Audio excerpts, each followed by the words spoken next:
네, 할렐루야. 네, 오늘도 주의 말씀 앞에 나온 여러분을 축복합니다. 오늘은 사사기 6장 1절에서 32절 말씀 가지고요. 기드온을 부르심이라는 제목으로 또 하나의 말씀을 나누겠습니다. 자, 오늘은 이제 사사기 6장으로 들어왔는데요. 이제 사사기 4장, 5장이 사사 드보라에 관한 이야기였죠. 그러니까 4장이 이제 드보라와 바락의 그 전투의 승리 장면을 묘사하고 있고, 5장이 그것을 찬양하는 찬양시로 이루어졌는데요. 이게 6장에 가면 아마도 이 사사기에서 가장 유명한 기드온이 이제 등장을 합니다. 그러니까 기드온이 상당히 중요한 게, 항상 이 성경은 분량으로 말한다 그랬잖아요. 기드온이 분량이 많아요. 6, 7, 8장이 다 기드온의 이야기입니다. 그러니까 한 사람의 이야기를 이렇게 3장에 걸쳐서 다루는 것은 사실 그렇게 사사기에서는 흔하지 않거든요. 그러니까 기드온이 상당히 좀 중요한 인물이다. 우리가 더 주의해서 봐야 된다라고 생각을 할 수가 있고요. 이 기드온이 그래도 되게 굉장히 유명한 게, 기드온과 몇 명의 용사? 300명의 용사. 기드온과 300용사로 굉장히 유명합니다. 그런데 이제 이 기드온에 관한 이야기, 오늘은 그 기드온을 부르시는 장면을 우리가 이렇게 함께 살펴볼 텐데요. 이제 5장 마지막에 보면 이제 사사 드보라와 바락이 이스라엘을 괴롭히던 그 하솔왕 야빈의 군대 장관인 시스라의 군대와 철병거 900대를 무력화시키고 승리한 이후에 40년 동안은 평온하였다, 이렇게 마지막 절에 기록이 되어 있죠. 그러니까 이제 사사 드보라가 있는 동안 이제 40년 동안 평온하다가 드보라가 죽고 난 이후부터 또 다시 고질적인 벽이 도집니다. 바로 하나님을 떠나서 우상 숭배를 또 하기 시작하는 이스라엘 백성들. 결국 그것 때문에 또 하나님께서 이 이스라엘 백성들에게 또 이민족을 보내서 그들을 고통스럽게 하죠. 여기서 보면 이스라엘 자손이 또 여호와의 목전에 악을 행하였으므로 이렇게 이야기를 합니다. 여호와께서 7년 동안을 그들을 미디안의 손에 넘겨주었다. 그랬습니다. 여기서 보면은요, 이 미디안이 어디냐면 보통 이렇게 요단 동쪽에 있는 그곳에 있는 유목민들입니다. 그래서 이제 주로 그쪽 요단 동쪽, 아라비아 반도 쪽, 이쪽에서 그 북쪽에 보통 미디안이 많이 이렇게 유목하면서 돌아다니거든요. 유목민들은 항상 이렇게 돌아다닙니다. 풀을 찾아서. 그리고 이제 그 비슷한 사람들이 여기에서 보면 이제 같이 쳐들어오는데, 이 미디안과 아말렉과 동방 사람들 다 마찬가지로 여기도 유목민들인 거예요. 그래서 이제 그 유목민들의 공격, 유목민들의 어떤 침입인데요. 여기서 보면 생각보다 기간이 되게 짧습니다. 7년 동안 고통을 당했다 그랬거든요. 그러니까 이 사사 온니엘 때는 이 메소포타미아 왕 구산 리사다임에게 8년을 고통을 당합니다. 조금 비교적 짧아요. 그 다음에 에우 때는 모압 왕 에글론에게 18년 동안을 핍박을 받죠. 그리고 이제 사사 드보라 때는 가나안 왕 야빈 밑에서 20년간을 고생을 합니다. 8년, 18년, 20년 계속 지금 그 기간이 늘어나고 있잖아요. 기간이 늘어난다는 것은 또 그만큼 이스라엘의 죄악이 더 깊어지는 거예요.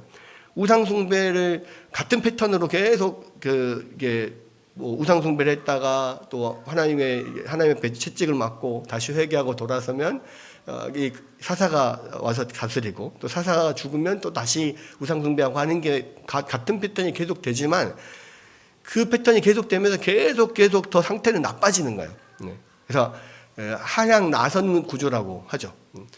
똑같은 패턴이 반복되는 것 같지만 그 반복되면서 점점 상태가 깊어지는 거예요. 병이 깊어지는 것처럼 그런 식으로 돼 있는데, 이상하게 8년, 18년, 20년 이렇게 가다가 갑자기 7년 이렇게 다시 가장 적어집니다. 그 고통당하는 시간이. 그러면 이 시간이 좀 적은 걸로 봤을 때, 이때는 특별히 이스라엘 백성들이 좀 덜 타락했는가, 조금 더 상태가 더 나았냐, 그것은 아닌 거죠. 왜 그러면은 이 비교적 짧은 이 7년이라는 세월에 이 고통을 당했느냐? 이 미디안의 이 유목민들의 침입이 그 전에 다른 이민족들의 어떤 그 침입이나 공격보다 너무너무 혹독했기 때문에 이 7년 이상 가면은 이제 이스라엘 백성 다 죽겠다 싶어가지고 하나님께서 빨리 그 징계의 손을 거두신 거예요. 그러니까 왜 그랬냐? 그러니까 지금 여기 보면 미디안 행포가 얼마나 심했는가 이렇게 보여주는 게, 단적으로 보여주는 게 2절에 이하에 보면은요, 이스라엘 자손이 미디안으로 말미암아 산에서 웅덩이와 굴과 산성을 자기들을 위해서 만들었다 그랬습니다. 왜 산에다가 이 웅덩이, 굴, 산성 같은 거를 만들었을까요? 왜 그랬을까요? 미디안 이 유목민들이 쳐들어오면 다 산으로 도망가려고. 왜냐하면 거주지에 남아있으면 이 사람들이 쳐들어오면 진짜 아무것도 남지 않고 싹 다 탈탈 털려서 약탈당하고 생명까지, 자기 목숨까지도 장담할 수 없기 때문에 일단 이 유목민들이 쳐들어왔다 하면 소리만 들으면 다 산으로 피신을 가는 거예요. 마치 전쟁 피난을 떠나는 것처럼. 왜냐하면 전쟁이 한번 일어나면은 완전히 다 쑥대밭이 되잖아요. 완전히 초토화돼 버리거든요. 그런 것처럼 이 미디안은 와가지고 모든 것을 싹 다 가져가 버립니다. 여기서 보면 3절 이하에 뭐라고 되어 있냐? 보십시오. 이스라엘이 파종한 때면 미디안과 아말렉과 동방 사람들이 치러 올라와서, 이 사람들 다 유목민들이라 했죠. 진을 치고 가사에 이르도록 토지 소산을 멸하여 이스라엘 가운데 먹을 것을 남겨두지 아니하며 양과 소와 나귀도 남기지 아니하니. 그러니까 이 유목민들의 침입은요, 다른 이민족들의 침입과 달라요. 그러니까 다른 이민족들은 전쟁을 통해서 이 이스라엘을 점령하고 또는 식민지로 삼아서 이 이스라엘 백성들에게 어떤 조공을 받거나 공물을 받거나 내지는 뭐 세금을 걷거나 뭐 이렇게 하면서 경제적인 이득을 취하려고 그렇게 공격을 해서 들어옵니다. 그렇기 때문에 그런 식민 지배를 하려고 하는 사람들은요, 그곳에 있는 사람들이 어쨌든 살아갈 수 있게 만들어줘야 돼요. 그러면서 어떤 세금이나 공물을 받아서 챙기는 거거든요. 그러니까 적어도 그런 이민족들, 그 앞에 있던 이민족들이 쳐들어왔을 때는 조금 힘들긴 해도 과도하게 세금을 내거나 과도하게 공물을 내야 되기 때문에 조금 힘들긴 해도 그래도 그냥 살 수는 있었어요. 근데 이제 이 이민족들은 그게 아니야. 마치 그 왜구들이나 이 마적대처럼 약탈을 주 목적으로 간단 말이에요. 그러니까 이들을 그냥 거기서 살게 하고 세금 걷고 이게 아니에요. 무조건 다 가서 빼앗고 죽이고 다 그래요. 왜구들이나 마적들은 항상 그렇잖아요. 다 빼앗고 죽이고 불 지르고. 근데 이 유목민들이 그랬단 말이에요. 그리고 여기도 보면 이야기가 뭐라고 되어 있냐면, 이스라엘이 파종한 때면, 파종을 했다는 말은 씨를 뿌렸다는 거거든요. 밀이나 보리나 곡식들에 이제 씨를 뿌려서 이제 농사를 하려고 하면, 이게 씨를 뿌리고 어느 정도 싹이 나서 이렇게 풀들이 이제 파릇파릇 돋아 나오잖아요. 그러면은 이 사람들이 유목민이기 때문에 주 목적은 뭐냐면 풀을 찾아다녀요. 근데 그때 당시 이 밀과 보리의 싹이 이렇게 나서 어느 정도 자랄 때, 이때는 다른 데 풀이 별로 없었나 봐요. 그러니까는 이 사람들이 농작물을 뿌려가지고 지금 키우고 있는데 거기서 자기 가축들 다 데리고 와서 그냥 그것들을 싹 다 가축들한테 먹여버리는 거예요. 그러면은 이스라엘 백성들은 농사를 지을 수가 없잖아요. 그러니까 먹을 게 남아나질 않고, 그것만 그렇게 논밭만 망치느냐? 그게 아니라 이스라엘에게 있는 가축들은 싹 다 뺏어가는 거예요. 소나 양이나 뭐 염소나 낙이나 다 할 것 없이. 그러니까 한번 이 사람들 이민족 유목민들이 왔다가 가면은 탈탈 털리고 아무것도 남지 않습니다. 먹을 것도 없어요. 가축도 없어요. 아무런 게 없어요. 그리고 뭐 주거지들은 온전하겠습니까? 다 뒤집어 엎고 그냥 뭐 잘못하면은 죽기도 하고 끌려가기도 하고 그러죠. 그러니까 아예 그냥 자기 주거지를 싹 다 버리고 산으로 올라가서 숨어버려요. 차라리 그게 낫겠다. 어차피 여기 있어봐야 다 뺏기고 못 망치고 잘못하면 죽을 텐데, 생명의 위협도 받을 텐데, 그냥 필요한 것들 챙길 수 있는 것 빨리 급하게 다 챙겨가지고 산으로 올라가자. 산에 들어가서 굴 파고 들어가서 숨어 있는 거예요.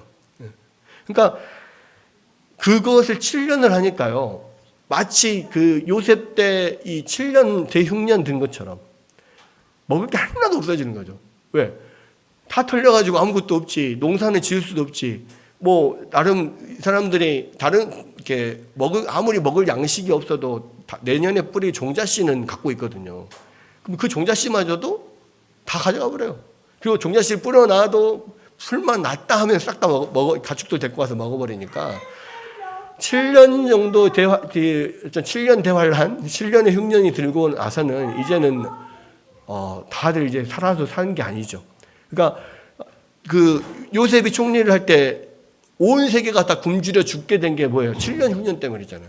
7년 동안 온 세계가 흉년이 드니까 먹을 게 하나도 없어서 이제 이집트로 막 다 먹을 걸 사러 왔듯이 이 7년 동안 유목민들에게 철저하게 약탈당하는 7년 동안 이스라엘은 진짜 다 굶어 죽게 생긴 거예요. 아무것도 없이.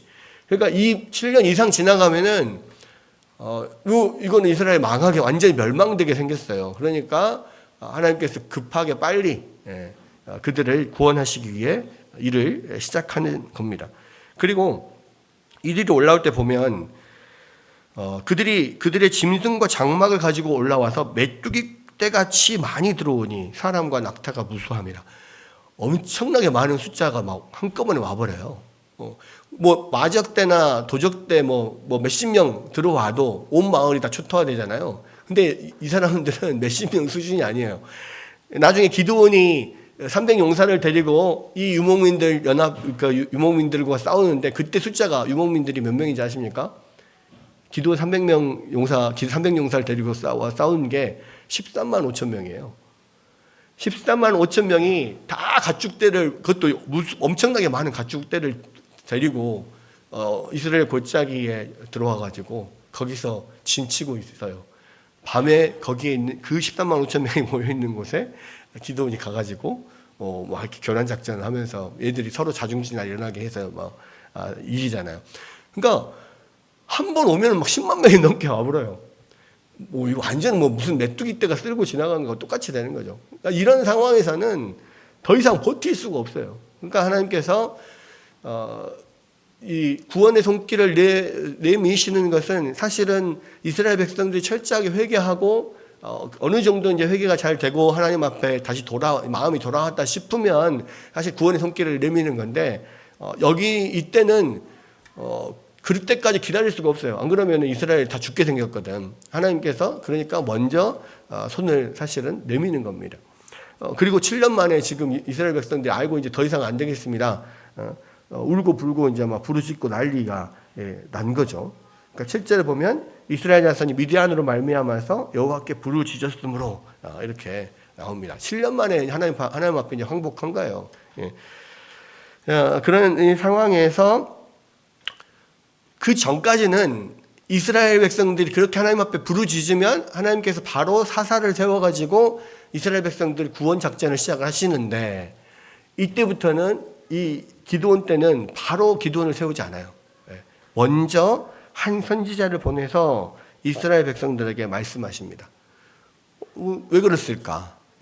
8절 이하에 보면 여호와께서 이스라엘 자손에게 한 선지자를 보내시니 그가 그들에게 이르되 여호와께서 이같이 말씀하시기를 이스라엘 하나님 내가 너희를 애굽에서 인도하여 내며 너희를 그 종되었던 집에서 나오게 하여 애굽 사람의 손과 너희를 학대하는 모든 자의 손에서 너희를 건져내고 그들을 너희 앞에서 쫓아내고 그 땅을 너희에게 주었으며 내가 또 너희에게 이르기를 나는 너희 하나님 여호와이니 너희가 거주하는 아모리 사람의 땅의 신들을 두려워하지 말라 하였으나 너희가 내 목소리를 듣지 아니하였느니라 하셨다 하니라.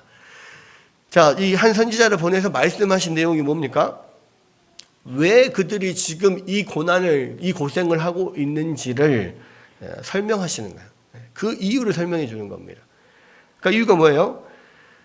하나님께서 애굽 종되었던 곳에서 이스라엘 백성들을 이끌어내서 이 가나안 땅을 데리고 오셔서 이 땅을 너희에게 주셨건만 너희가 이 가나안의 신들을 두려워하고 오히려 하나님의 목소리를 청종하지 않았기 때문에 지금 이 난리가 난 것이다. 너희가 이렇게 고생하고 있는 것이다. 그렇게 이유를 말씀을 하시는 거예요. 왜 바로 사사를 세우지 않고 이 선지자를 보내서 이 말씀을 하시느냐?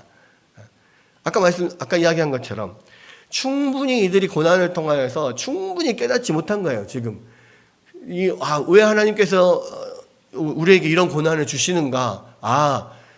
우리가 하나님을 버리고 우상 숭배해서 하나님이 지금 진노하시는 거구나. 우상 버리고 다시 하나님께 돌아가자. 충분히 회개가 안 됐어요. 그런 상황에서 지금 이스라엘 백성들은 당장 너무 죽겠는 거죠.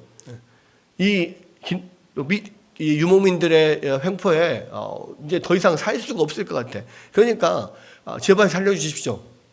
제발 살려주십시오. 아직 내가 뭔 잘못했는지 모르지만 하나님이 뭐 때문에 이런지 모르지만 제발 이 고통에서 좀 벗어나게 해주십시오. 살려주십시오. 지금 이런 상황이란 말이에요. 그러니까 일단 구급차를 먼저 보내는 거예요. 그래서 이 하나님께서 이 구원의 손길을 내보내시기 전에 너희가 왜 이런지 이유를 알아야 될 거 아니냐. 선지자를 보내서 그 이유를 설명을 해주는 거예요. 여러분, 우리는요, 고난을 당하면은 무조건 빨리 그 고난에서 벗어나고 싶어 합니다. 빨리 이 고통이 없어졌으면 좋겠어요. 우리의 목적은 우리가 하나님 앞에 막 부르짖고 제발 하나님 나를 도와주십시오. 막 이렇게 부르짖고 기도하는 이유는 뭐냐면 빨리 이 고통에서 벗어나고 싶다예요. 그런데 하나님께서는 분명히 우리에게 이런 고통과 고난을 주시는 이유가 있거든요. 하나님은 우리를 고통에서 벗어나게 하는 게 목적이 아니라 이 고난을 통해서 그 이유를 분명히 깨닫기를 원하시는 거예요. 우리가 자녀들을 뭐 잘못을 했으면 때리잖아요. 그럼 때리는 것은 그 목적이 그냥 자녀들을 괴롭게 하기 위함입니까? 자녀들을 고통을 주는 것이 목적이에요? 그게 아니잖아요. 왜 때려서 고통을 줍니까? 잘못을 깨닫게 하고 인정하게 하려고. 그리고 다시는 내가 이게 잘못했구나. 내가 이렇게 잘못하면은 엄청 맞게 되는구나. 엄마한테 혼나는구나. 다시는 이런 일을 하지 말아야겠다. 그 과정을 이끌어내기 위해서 고통을 주고 때리는 거잖아요. 자녀들은요, 그냥 일단은 그 고통에서 벗어나는 게 급선무의 먼저예요. 그러니까 일단 엄마가 매를 들면 무조건 잘못했습니다. 이거부터 시작하는 거예요. 그럼 뭘 잘못했는데? 네가 뭘 잘못했는데? 그건 몰라요, 잘. 일단 빨리 이것만 벗어나기를 원하거든요. 근데 그 아이들하고 남자들이 비슷합니다. 그래서 아내가 화가 났어요. 그럼 남편은 무조건 일단 화를 푸는 게 먼저지. 그래서 내가 잘못했다고. 그러면 아내는 항상 물어봅니다. 우리 집만 물어보는지 모르겠지만 대부분 물어봐요. 뭘 잘못했는데 이렇게. 그러면 대부분 남자들은 모릅니다. 뭘 잘못했는지를 잘 몰라. 그죠? 그리고 뭘 잘못했냐 하니까 내가 다 잘못했어. 미안. 앞으로 안 그래. 근데 그걸 원하지 않아요. 분명한 원인이 뭔지, 그러니까 내가 화난 원인이 뭔지를 분명하게 알고 다시는 그런 일이 없도록 하는 것을 요구한단 말이에요. 구체적으로. 아내들은 다 그렇게 그래요. 남자들은 그것은 일단 나중 문제예요. 그냥 이 어색한 분위기와 화를 풀고 그냥 이 평화의 관계로 돌아서는 거 이게 더 거기에만 관심이 있단 말이에요. 자녀들도 똑같거든요. 그래서 남자들은 크나 작으나 얘기라고 그런가 봐요. 그런데 비슷해요, 성향이. 참 보면은 되게 비슷합니다. 그래서 아이들은 어쨌든 빨리 이 고통에서 벗어나고 싶어서 그냥 어떻게 빨리 용서를 받으려고만 해. 근데 사실은 부모는 용서를 해주는 건 쉬워요. 근데 부모가 징계를 하는 이유는 다시는 그런 잘못을 하지 않도록 하기 위해서 징계를 하는 거거든요. 그것이 더 큰 거예요. 그래서 분명하게 잘못했다, 그것을 잘못을 받아들이고 인정하고 다시는 안 그러겠다라고 하는 것들이 마음의 변화가 있을 때까지 계속 추궁하고 때리고 계속 그렇게 하는 거란 말이에요. 그것이 더 중요한 거거든요. 하나님께서도 마찬가지예요.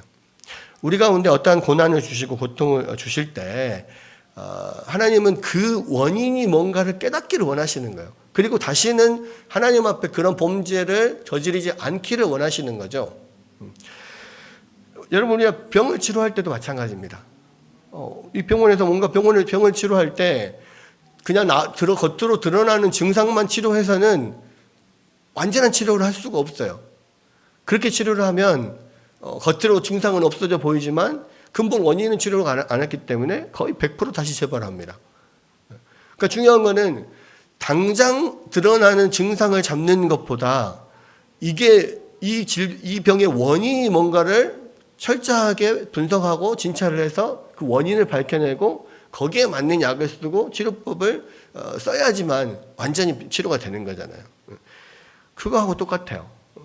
그래서 우리가 고난을 당할 때 많은 경우에 왜 하나님께서 우리에게 이러한 고통과 고난을 주시는지 그 원인을, 이유를 바로 찾을 수 있어야 돼요. 하나님은 그것이 찾아지지 않고 그것을 통하여서 우리가 그 원인을 깨닫고 우리가 회개하지 않으면, 그 부분이 고쳐지지 않으면 그 똑같은 고통이 계속 반복돼요. 여러분, 우리가요, 어떤 단체든지 어떤 직장이든지 사람들 사이에 들어가서 살다 보면은 똑같은 문제가 계속 반복될 때가 있어요. 여기서도 어떤 부분에 있어서, 관계에 있어서 이 부분이 문제가 돼서 트러블이 있었는데, 이곳을 떠나고 다른 곳을 가면 또 그곳에서 또 그것이 또 트러블이 되어서 또 트러블이 생겨나. 그건 왜 그렇습니까? 나 때문에 그런 거야. 그거는 집단의 문제가 아니라 나의 문제예요. 그리고 특별히 하나님께서 그것이 드러나게 하시는 건 뭐냐면, 나의 그 부분이 고쳐지기를 원하니까 하나님께서 계속 드러내시는 거예요. 사실은 우리가 하나님의 자녀가 아니라면요, 그 부분이 덮어놓을 수도 있어요. 안 드러낼 수도 있습니다. 그런데 유독 우리가 더 잘 드러나는 건 이유는 뭐냐면 하나님의 자녀니까 그래요. 하나님의 자녀여서 그 부분이 고쳐지기를 원하시고 그러한 내가 취약한 그 점이 고쳐지기를 원하시기 때문에 그 부분이 더 유독 잘 드러나게 되는 겁니다. 그런 경험들 아마 있을 거예요. 어렸을 때부터 이렇게 자라다 보면, 우리 애들도 보면 그런데요. 똑같이 뭔가 잘못을 했는데 친구는 잘 안 걸려. 나는 진짜 안 하다가 어쩌다 딱 한 번 했는데, 나는 딱 한 번 했는데 딱 걸려. 여러분, 그런 경우 많지 않았어요? 제 아들이 그러더라고. 딱 한 번 했는데 바로 걸려. 그래서 제가 그 이야기를 했죠. 그럼 너한테 복이다, 그게. 왜? 그 하나님 너 사랑하시니까 그래. 하나님이 바로바로 죄가 드러나게 하시는 것은 하나님께서 그것을 너가 사랑하셔서 그것을 고치기를 원하시니까 바로바로 드러나게, 그것들이 드러나게 하시는 거야.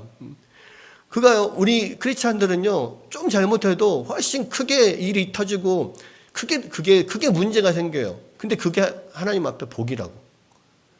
우리가 잘못했는데요, 그게 덮어지고 별 큰 문제 없고 그냥 그것이 계속 되잖아요. 그러면은 우리 안에 죄가 점점점 커지고 죄는 더 깊어지고 또 그 죄로 인하여 썩어지는 그 환부가 더 깊어지는 거예요, 병이.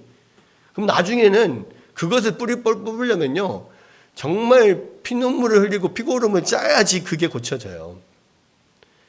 근데 처음 딱 그 부분이 살짝 문제가 생겼을 때 드러나 버리면 그냥 바로 찍 짜면 끝나는 거예요.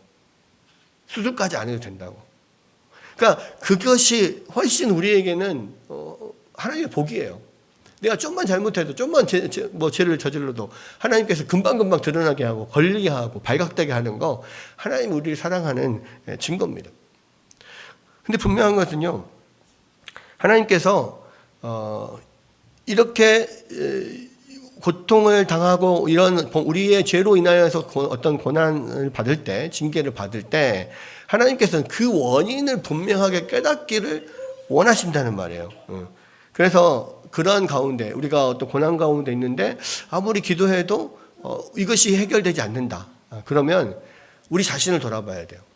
이것을 통해서 하나님이 뭔가 나를 변화하기를, 회개하기를 원하시는 것을 깨달아야 돼. 그러니까 그 부분이 뭔지를 깨닫고 기도하면서 하나님 앞에 그것들을 회개해 나아가야 되는 것이 우리가 해야 될 일입니다.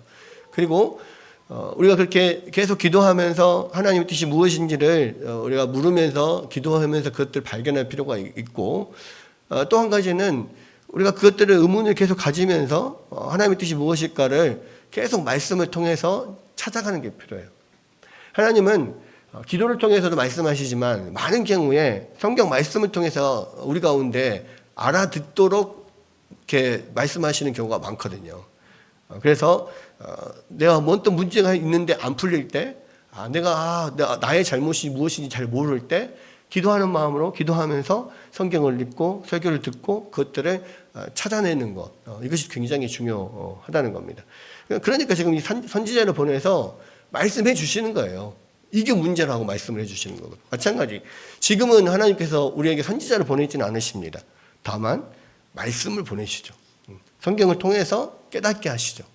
그래서 먼저 우리에게 말씀으로 역사를 하시는 거예요.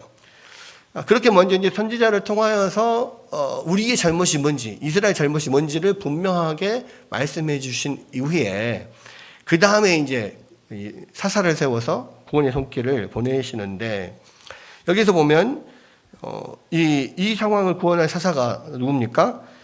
아비에셀 사람 요아스의 아들 기드온이라는 사람을 세워요. 이 사람을 사사로 이제 세우는데, 하나님께서 이전에 세우셨던 사사들과 마찬가지로 이 기드온은 무언가 부족한 점이 있는 그런 사람이 평범한 사람입니다. 그러니까 사사기에 나오는 그 사사들은요, 첫 사사 온니엘만 그나마 좀 온전하고 좀 이렇게 유명한 사람이지, 그 이후로 나오는 모든 사람들이 다 조금 평범하지 않고 뭔가 부족함이 있는, 약점이 있는 사람들이거든요. 그러니까 그나마 정상적이라고 했던 이 온니엘도 약점이 있었습니다. 그게 뭐죠? 그의 늙음, 나이듦, 그게 약점이었어요. 두 번째 나온 에웃은 뭐가 약점이었어요? 오른손에 장애가 있어요. 오른손에 장애가 있는. 그 다음에 드보라는 뭐가 약점이었어요? 여자였어요. 구원자고 군사령관이어야 되는데 여자야. 이게 육체적으로, 체력적으로 약점이 될 수밖에 없어요. 이 기드온도 굉장히 이 사사로 세워지게 참 연약한 사람이에요. 이 기드온의 약점은 뭐일까요? 성격적인 약점입니다. 소심함, 의심 많음, 약간 이런 거. 그러니까 의심도 많고 소심하고 막 그래요. 이 기드온의 약점이 잘 드러나는 게 11절이죠. 11절에 보면 이렇게 되어 있습니다. 여호와의 사자가 아비에셀 사람 요아스에게 속한 오브라에 이르러 상수리 나무 아래에 앉으니라. 마침 요아스의 아들 기드온이 미디안 사람에게 알리지 아니하려 하여 밀을 포도주 틀에서 타작하더니. 자, 이 기드온의 약점, 소심함이 가장 잘 드러나는 부분이 뭐예요? 밀을 포도주 틀에서 타작했다.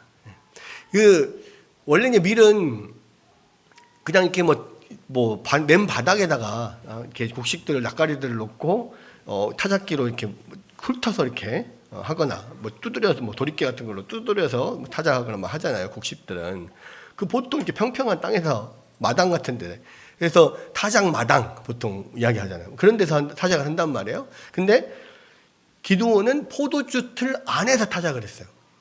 그러니까 이스라엘 포도주 틀은 어떻게 생겼냐면 약간 그런 좀 한 두세 명 들어갈 만한 욕조처럼 생겼습니다. 그래서 돌로 이렇게 만들어졌거든요. 돌을 안에를 이렇게 파서 만들든지 이렇게 돌로 만들어져서 욕조처럼 되어 있는데, 거기 끝에 모서리 끝에 이 구멍이 뚫려 있습니다. 그래서 이제 그 욕조 같은 데다가 돌 욕조 같은 데다가 이 수확한 포도를 다 이렇게 부어 넣고 거기 들어가서 사람들이 발로 막 밟아요. 그러면 이제 포도가 막 으깨지면서 포도즙이 나오잖아요. 그게 이제 그 꼬랑을 타고 구멍으로 빠져나갑니다. 그래서 이제 그 구멍으로 빠져나가면 그 옆에 또 다른 포도즙을 모으는 통이나 이런 욕조 같은 게 있거나 내지는 이렇게 또랑 같은 게 있어가지고 포도즙이 모이는 장소가 있어요. 거기서 이제 그 포도즙을 상자에 담든지 거기서 숙성시키든지 이런 식으로 돼 있어요. 그러니까 포도주들이 그렇게 욕조같이 생긴 거예요. 그럼 욕조의 특징은 뭐예요? 돌로 쌓여서 사람이 안으로 들어가면 숙이면 안 보여. 그러니까 여기서 보면 미디안 사람들의 눈을 속이기 위해서, 눈을 피하기 위해서 내가 곡식을 지금 이렇게 탈곡하고 있다, 타작하고 있다는 것을 알리지 않기 위해서 포도주틀 안에 들어가서 숨어서 지금 이렇게 타작을 하고 있는 거예요. 왜요? 미디안 사람들이 걸렸다 하면 다 뺏기니까. 그리고 사람뿐만 아니라 지금 이제 이 미디안 사람들에게 약탈당한 지 7년이 지났기 때문에 집집마다 먹을 것이 거의 없을 때란 말이에요. 탈탈 털려가지고. 그러니까 우리 집에 먹을 곡식이 있다는 사실을 아무에게도 알리지 마라. 약간 이런 서로가 이런 상황이죠. 그러니까 내가 우리 집에 곡식이 있다는 거, 내가 그것을 타작한다는 것을 미디안 사람에게도 알리고 싶지 않겠지만 이웃들에게도 별로 알리고 싶지 않은 거죠. 그런 어떤 소심함, 또 소시민적이죠. 그러니까 약간 이기적이기도 하고, 나만 안 걸리면 된다. 약간 그래도 우리라도 먹고 살아야지. 다 어려운지 아는데 뭐 조금 나은 사람은 좀 나아야지. 나라도 또 한 술이라도 더 먹어야지. 약간 이런 마음인데. 그러니까 이게 어떤 그 이스라엘을 구원할 사사로서 그런 뛰어난 어떤 영웅적인 면모를 갖고 있지 않은 거예요. 그냥 소시민적이고, 그래도 우리 가족은 먹고 살아야 될 거 아니야. 이렇게 숨어가지고 뭐 이렇게 뭔가 미디안을 쳐부술 그런 대장군의 영웅의 어떤 그런 기상 모습은 아니란 말이에요. 그런 굉장히 소심함을 갖고 있고, 또 의심도 많아요. 그러니까 지금 여호와의 사자가 기드온을 찾아가잖아요. 그래서 그렇게 몰래 숨어가지고 타작을 하고 있는데 여호와의 사자가 기드온을 찾아가가지고 뭐라고 이야기합니까? 큰 용사여, 여호와께서 너와 함께 계시도다, 이렇게 이야기를 해요. 그러니까 깜짝 놀라죠. 일단 처음에는 뭐 때문에 놀랐겠습니까? 들켜서 놀랐겠죠. 들켰네. 두 번째, 갑자기 그 사람이 나한테 큰 용사여, 하나님이 너와 함께 계시다, 이야기를 하니까, 아니 내가 무슨 큰 용사야. 여기서는 그 영어 성경에는 큰 용사 뭐라고 되어 있냐면 mighty warrior 이렇게 되어 있어요. mighty warrior. 아주 그 힘이 센 전능한 워리어, 전사요, 뭐 이렇게. 나는 전사가 아닌데요. 나는 워리어, 마이티 워리어가 아닌데요. 나는 그냥 작은 여기서 므낫세의 지파에 므낫세 중에 극히 약하고 내 아버지 집에서 가장 작은 자입니다. 이렇게 이야기하잖아요. 그죠? 그러니까 나는 용사 아니에요. 우리 집에서도 지금 가장 작은 사람이에요. 무슨 뭐 용사예요. 뭐 그렇게 이야기를 해요. 그러니까 자기가 무슨 하나님 앞에 크게 쓰일 거라고는 1도 생각하지 않는 거죠. 그러니까 이제 하나님께서 그런 사람을 지금 선택을 하는 거예요. 누구도 나를 용사라고 생각하지 않고 나조차도 나를 용사라 생각하지 않아요. 우리 집에서 제일 작은 자예요. 또 의심도 많아. 큰 용사에 대한 그 말도 안 된다. 나는 큰 용사도 아니다 할 뿐만 아니라 뭐라고 이야기합니까? 이 하나님이 너와 함께 계시도다 했잖아요. 그 보면 오 나의 주여 여호와께서 우리와 함께 계시면 어찌하여 이 모든 일이 우리에게 일어났습니까? 만약에 그 하나님이 우리와 함께 했다면 우리 조상들을 애굽에서 이끌어내면서 엄청난 그 이적을 통하여서 그 10가지 재앙을 막 쏟아 부어가지고 우리를 이끌어낸 우리가 말로만 듣던 그 하나님이 정말 우리와 함께 하신다면 우리가 왜 미디안 사람들에게 이렇게 7년 동안 약탈당하고 숨어가지고 이걸 지금 타작하고 있고 이런 꼴을 당하게 만드십니까? 말이 됩니까? 지금 이야기하는 거예요. 그러니까 이 기드온은요 아주 철저하게 현실적이에요. 보십시오. 지금 현실이 하나님이 함께하는 현실입니까 이게? 어디가 하나님 계셔요? 좀 알려주십시오. 저한테 믿게 좀 해주십시오. 뭐 이야기를 하는 거예요. 그러니까 이 대화의 내용을 보면 이 기드온이 얼마나 소심하고 얼마나 우리랑 똑같은지, 정말 기드온과 300용사라고 말할 만큼 그런 엄청난 전사인지 아니면 지금 우리와 똑같은 아무 힘도 못 쓰는 그런 사람인지 금방 드러나잖아요. 근데 그런 위대한 전사가 아니에요. 그냥 우리 같은 사람, 소시민 이런 사람들이란 그런 사람하고 똑같은 그런 사람이란 말이에요. 그러니까 그 여호와 사자 뭐라고 해요? 16절에 여호와께서 그에게 이르시되 내가 반드시 너와 함께하리니 네가 미디안 사람 치기를 한 사람을 치듯 하리라 하시니라. 그러니까 기드온 입장에서는 이게 도대체가 이해가 안 가죠. 이해가 안 갑니다.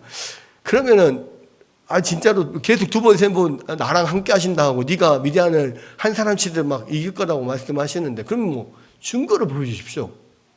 표징이라도 뭐라도 하나님 당신이 하나님 사자라는 거, 그 하나님이 나에게 힘을 주시고 나를 통해서 미디안을 구원하겠다라고 하는 어떤 표징이라도 좀 주십시오. 그냥 이야기를 해요. 그러니까 하나님께서 뭐라고 합니까? 알았다. 그래. 어떻게 해볼까? 그러니까 내가 예물을 가지고 올 테니까 좀만 기다려 주십시오. 그렇게 합니다. 그러니까 이제 그렇게 하면서 이제 뭔가 표징을 받으려고 예물을 통해서 표징을 받으려고 예물을 준비하러 가요. 그런데 여기서 보면 예물을 뭘 준비해 가지고 오냐면 지금 여기서 염소 새끼 19절이죠. 19절에 보면 가서 염소 새끼 한 마리를 준비를 합니다. 또 한 가지 뭐예요? 가루 한 예바로 무교병을 만듭니다. 그러니까 한 예바는 몇 리터냐면 22리터예요. 22리터. 그렇죠. 그래도 22리터면 상당히 커요. 보통 우리가 저거 생수통 같은 큰 생수통 같은 거 이 정도 되죠.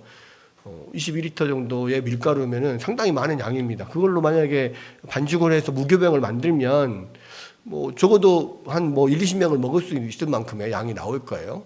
그리고 뭐 있습니까? 국을 가지고 와요. 그러니까 염소 새끼 한 마리, 22리터 들이에 그 밀가루로 만든 무교병 그리고 국. 이것을 왜 갖고 오냐면 하나님 앞에 뭔가 이 좀 번제나 이런 것들로 드리려고 어떤 예물로 갖고 오는 제사 제물로 갖고 오는 거란 말이에요. 근데 이제 많은 경우에 보통 제물을 드릴 때는 포도주를 부어서 그것을 이제 하나님 앞에 올려드리면 그 제물이 불탈 때 포도주를 부으면 그 포도주 향이 쫙 이렇게 팍 퍼지잖아요. 그게 이제 하나님 앞에 향기로운 예물이 되는 건데 포도주가 없어. 포도주가 없단 말이에요. 7년 동안 포도 수확해도 더 자기들이 갖고 있는 게 없어. 그러니까 뭘 했냐면 국을 좀 가지고 가서 그것을 대신을 한 거예요. 그것을 갖고 왔을 때 사실은 이 기드온 입장에서는 지금 7년 동안을 이 약탈을 당해서 탈탈 털린 상황에서 이 정도 한 1-20명 먹을 수 있는 그런 분량을 먹을 것을 준비를 해왔다면 상당히 많이 준비한 거거든요. 어쩌면 기드온이 갖고 있던 거의 전부를 가지고 왔을 수도 있어요. 어쨌거나 하나님의 사람이 자꾸 나한테 그런 말을 하니까 하나님 앞에 그래도 뭔가를 드려야 되는데 좀 무리해서라도 그렇게 지금 갖고 온 겁니다.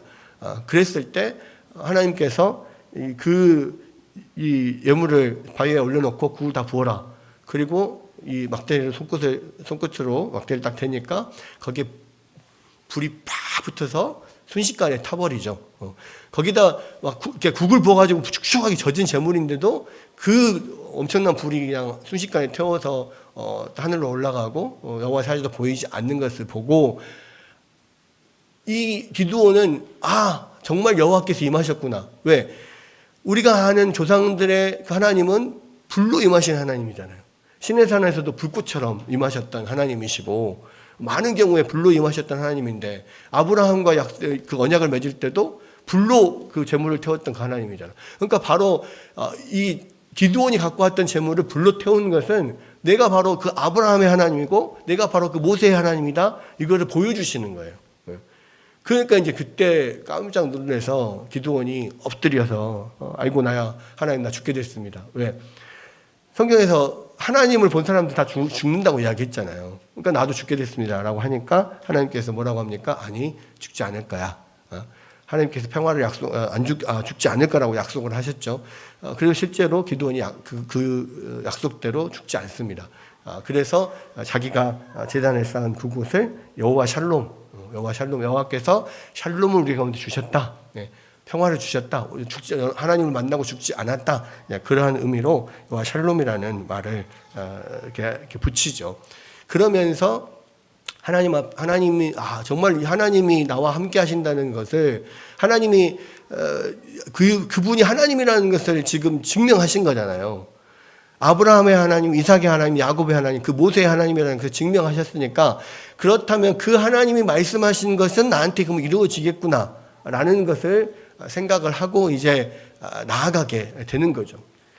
그러나 그럼에도 불구하고요, 이 한 번의 어떤 표징 가지고 이 기드온이 딱 하나님을 믿지 않아요. 못 믿습니다. 아직도 의심이 많아요. 아직도 소심하고 자기 자신에 대한 어떤 내가 이것을 할 수 있을 거라는 자신도 없어요. 그런 상황에서 이제 그래도 어쨌든 내가 만난 분이 하나님이고 하나님이 나에게 이 일을 이루겠다 하셨으면은 어쩌면 나를 통해서 이룰 수 있겠다라는 자신은 없지만 한번 해봐야겠다는 생각을 가지고 나아가는 거예요. 여러분, 하나님께서 이것을 통하여서 뭘 보여주려고 합니까? 항상 이 사사를 택할 때 위대하고 능력 있는 이런 사람을 택하지 않고 정말 소심하고 이 보잘것없고 맨날 의심하고 확신도 없고 이런 사람을 선택해서 우리가 똑같은 사람들을 세우신 이유가 뭐예요? 하나님의 구원은 그 구원은 인간에게서 나는 게 아니라 인간의 능력에서 나는 게 아니라 하나님에게부터 난다는 것을 보여주려고 계속 그런 사람들을 사사로 세우시는 거예요.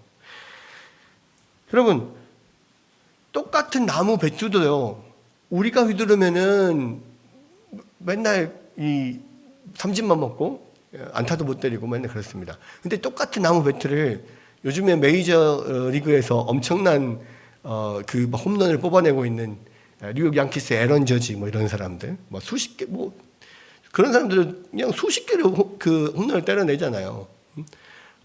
그런 사람들의 손에 들리면 똑같은 배트인데도 그 배트로는 수십 개 홈런이 나와요. 근데 우리는 똑같은 배트를 들면은요, 홈런 하나도 안 나와요. 맨날 삼진만 먹어요. 그게 뭐 때문입니까? 배트에서 능력이 나는 거예요? 그 배트를 휘두르는 사람에게서 능력이 나오는 겁니까? 배트를 휘두르는 사람에게서 나는 거거든요. 그러니까 하나님은 어떤 배트를 사용해도 수십 개 홈런을 때려낼 수 있는 분이에요. 어떤 배트를 사용해도. 우리는 그냥 하나님은 심지어는 젓가락을 들고도 홈런을 때리실 수 있는 분이에요. 우리 같은 젓가락을 가지고 홈런을 때리시네요. 근데 여러분, 그거 아십니까? 그런 위대한 선수의 손에 들렸던 배트는요, 나중에 명예의 전당에 올라가요. 에런 저지가 이 배트를 가지고 최고로 많은 홈런을 쳤다. 그러면요, 명예의 전당에 들어갈 때 그 배트가 에런 저지가 명예의 전당에 올라가는 게 아니고요, 그 배트가 올라간다고. 똑같아요. 하나님은 우리를 쓰시는 분은 하나님이시지만요, 그 일의 결과의 영광을 받고 명예의 전당에 올라가는 건 우리예요. 하나님이 그렇게 우리에게 은혜를 주시고 보상을 주시는 거예요. 기드온도 그렇잖아요. 기드온이 나중에 이제 그 미디안과 싸울 때 기드온이 한 게 뭐가 있습니까? 그냥 가서 횃불을 항아리 속에 감춰가지고 가서 들고 갔다가 항아리를 깨뜨리고 소리 지르고 한 것밖에 없어요. 실제로 싸우지 않았단 말이에요. 근데 14만 5천 명이 그 앞에서 자중질환이 일어나서 다 싸그리 물살이 되는 엄청난 일을 해냅니다. 근데 그에게 사실은 그가 한 일은 거의 없잖아요. 가서 소리만 질렀을 뿐이에요. 횃불 들고 가서 항아리 깨고 소리만 질렀을 뿐인데 14만 5천 명이 죽었다니까요. 근데 그는 명예의 전당에 올라갑니다. 기드온과 300용사로. 하나님이 우리를 사용하시는 게 그런 거예요. 정말 의심도 많고 능력도 없는 그냥 약한 소시민인 우리를 하나님께서 사용을 하셔서 위대한 일을 이루게 하시고 우리를 명예의 전당에 올리신다니까요. 이게 우리에게는 얼마나 큰 은혜입니까? 근데 분명한 것은 우리가 그렇다고 해서 그 능력이 우리에게서 난 것이라고 생각하면 안 돼요. 우리는 그냥 무익한 종입니다. 하나님께서 우리를 사용하셔서 하는 이 일을 이루셨을 뿐입니다. 우리는 그런 자세로 나가야 되는 거예요. 오늘 이 기도원을 통하여서 하나님께서 지금 그 이야기를 하고 계시는 겁니다. 모든 능력은 하나님에서 나온다. 여러분, 그리고요, 그렇게 해서 이제 사실은 그 기드온이 이제 하나님의 쓰임에 이제 내가 나아가겠다는 결단을 하잖아요. 그 다음에 하나님께서 뭘 하게 만드시냐면요, 이 기드온의 아버지 집에 있는 바알 제단을 허물게 만들어요. 그러니까 기드온의 아버지의 집에 있는 요아스의 집에 있는 바알 제단을 허물고 그곳에 있는 아세라 신상을 부숴가지고, 보통 이 아세라 신상은 나무로 만들거든요. 그것을 부숴가지고 나무 삼아서 그곳에 7년 된 이 숫소를 하나님 앞에 번제로 드려라, 이렇게 이야기를 합니다. 왜 7년 된 숫소를, 7년 된 둘째 숫소를 하나님 앞에 드려라 했을까요? 여러 가지 생각을 해보면 미디안의 그 압제를 받은 게 7년이잖아요. 그 미디안의 7년의 세월이, 사실은 그 압제의 세월이 하나님 앞에 범죄한 7년의 세월, 범죄한 어떤 징계의 세월이잖아요. 그것을 기억하라고 하는 거죠.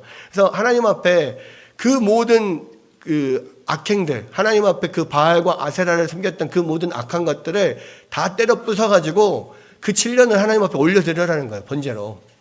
그것을 지금 기드온의 손으로 하라는 거예요. 실제로 기드온은 그것을 하긴 했습니다. 그런데 당당하게 못하고요, 밤에 가가지고. 그러니까 여전히 기드온은 소심해요. 여전히 소심하고 사람들 눈치 살피고, 그런데도 불구하고 어쨌든 그 전에 행했던 악한 이 무상 숭배를 기드온 자기의 손으로 깨부수도록 만드는 거죠. 그 과정을 거친 다음에 하나님께서 이제 큰 일을 맡기시는 거예요. 여러분, 우리가요, 하나님 앞에 결단하고 헌신하고 나서 그 다음에 필요한 건 뭐냐면 마음의 헌신이 우리의 육체의 행동으로 나와야 돼요. 실제로 우리의 잘못된 습관을 깨부수는 결과로 나와야만 우리가 하나님의 쓰임을 받을 수가 있어요. 우리는 하나님 말씀 듣고 그냥 마음의 결단은 잘합니다. 내가 결단해야지, 다시 돌이켜야지, 우상 숭배 다 버리고 다 하나님만 붙들어야지 말은 하는데요, 그것이 행동으로 나오지는 않아요. 그리고 실제로 우리의 악한 습관들이 고쳐지지는 않아. 그것을 고치려고 생각하지는 않아. 왜? 습관을 고치고 행동을 고치는 것은 이게 쉬운 일이 아니니까. 마음으로 결심하는 건 쉬워요. 그러나 실제로 그것이 행동으로 나와서 우리 악한 습관들을 고쳐나가는 것은 쉽지가 않아. 그런데 하나님이 우리를 쓰시려면요, 그 악한 습관이 고쳐져야 돼. 우리의 마음의 결단은요, 반드시 우리의 삶의 변화로, 행동의 변화로 나와야만, 그래야만 우리가 진짜 하나님 앞에 회개한 것이고 돌아선 거예요. 돌이킨 거예요. 그때야 비로소 하나님이 큰 용사로 우리를 사용하십니다. 기드온이 지금 그 과정을 거치는 거예요. 결국은 기드온은 소심하고, 그래서 사람들 눈치 보느라고 밤에 가서 몰래 하긴 했지만 그래도 했어요. 실제로 이 뒤를 돌아보지 않고 바알 신전을 회파하고 아세라 목상 깨부숴가지고 하나님 말씀대로 숫소를 하나님 앞에 번제로 드렸어요. 그 뒤에는 그렇게 했더니 사실은 그 뒷수습은 하나님께서 이 아버지를 통하여서 그 뒷수습을 하게 만들잖아요. 사실 이 사고는 쳐놨는데 기드온이 수습을 못했어요. 근데 아버지가 갑자기 딱 나서가지고 그 우상 숭배 자기 집에다가 그것을 신전을 만들어놨던, 얼마나 아버지가 그 바알신 아세라신에 심취했으면 자기 집에다 그걸 만들어놨겠어요. 그런데 그거를 다 때려 부숴놨더니 아버지가 갑자기 나서가지고 사람들이 이 바알 신전 회파한 놈, 이 아들 징계를 받아야 됩니다라고 하니까, 아니 왜 네가 그래서 나서서 난리냐? 바알신이 자기를 회파했으면, 바알신이 살아있으면 바알신이 하겠지. 너네들이 왜 난리냐? 뭐 이렇게 하면서 그것을 그 뒷수습을 감당하게 했단 말이에요. 그러니까 이런 것들을 보면 하나님께서 우리 가운데 정말 연약하고 소심하고 정말 능력이 없고 뒷수습할 능력이 없어도 우리 결단하고 뭔가 행동하면 하나님께서 다른 사람을 통해서라도 그것을 수습하게 하고 그 일을 이루게 만드시는 거구나. 이것들을 우리가 다시 한번 보게 됩니다. 여러분, 이 말씀을 통해서요, 정말 이 기드온이 우리하고 똑같구나. 내가 하나님은 이 작은 사람, 이 소심한 사람 기드온을 정말로 하나님께서 큰 용사로 쓰시기 위해서 이렇게 결단하게 하고 이렇게 또 이 삶의 변화를, 행동의 변화들을 일으키게 하고 하나님 앞에서 그렇게 순종하게 하셔서 이 일을 이루시는구나. 이런 것들을 볼 수가 있습니다. 오늘 말씀 통해서요, 다시 한번 우리가 하나님 앞에서 회개해야 될 것들, 바꿔야 될 것들, 악한 습관들이 뭔지 이런 것들을 하나님 앞에 내놓고 또 바꿔가고 결단하고, 그리고 하나님을 붙들 때 하나님께서 우리를 향하여서 놀라운 역사들을 이루실 줄로 믿습니다. 그런 은혜를 우리 삶 가운데 누리시는 여러분들 되시기를 주의 이름으로 축원합니다.